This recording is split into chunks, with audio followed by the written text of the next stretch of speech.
In this ayah, Allah has given us a very basic, something even a child can understand, but at the same time a very powerful look at Iman. Iman itself. Iman is the most basic thing, right? For any Muslim, any believer, Iman is the most basic thing. But Allah has given us this worldview that comes from Iman that is life-changing. And let me tell you what it is. Allah mentioned 3 aspects of Iman in this ayah, right? He mentioned, Man amana billahi wal yawmil akhiri wa amila salihan. These were the 3 things that were mentioned to be successful in the next life. La khawfun alayhim wa lahum yahsanun. Now listen to this. Allah Azza wa Jal before this ayah mentioned such terrible, terrible, terrible crimes that Bani Israel committed. We've been reading about them.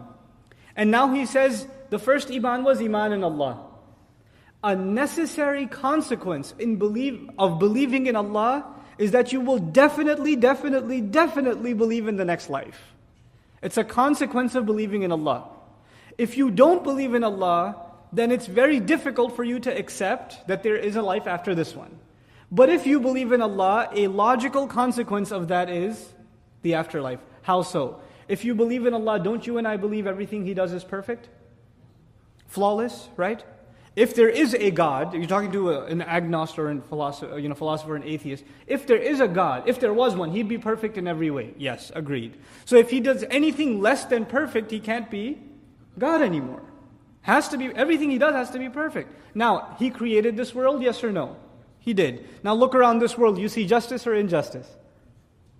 You don't see justice. You see injustice. You see innocent people being killed. You see children dying of disease. You see murderers getting away with killing 1,000 people. When one man kills 10 people, what's the most you can do to him?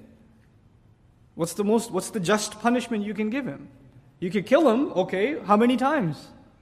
Once. If he killed one person, you can kill him once. If he killed 1,000 people, you can still only kill him once. So you can come to a very easy conclusion that there is no justice. In the end, no perfect justice in this world. You can try to get justice, but there's no perfect justice in this world.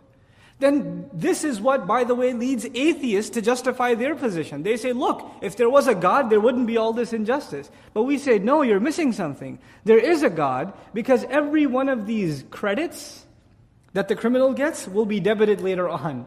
And every one of these debits will be credited later on. No crime went unnoticed. Nothing is off record. Everything is being kept track of. And anything that you suffered here that you didn't get compensated for, you will get paid for it. What is that thing called? It's called the last day. In other words, if you don't believe in a last day, then you can no longer accept Allah as just. Allah's justice necessitates that you believe in the last day. You understand? So the two are logically connected. Now, if you do believe in a last day, wouldn't you want to be successful on that last day? And you've accepted that on that last day you will be judged by Allah. So wouldn't you want to act righteously?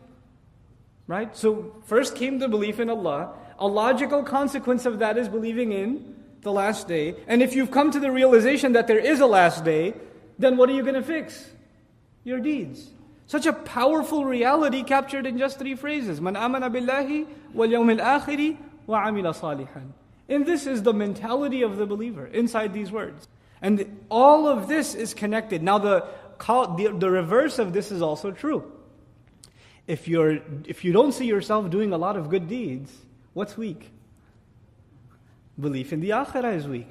I'm not so sure if I'm going to get rewarded all that much for what I'm doing, so it's not worth my time to do.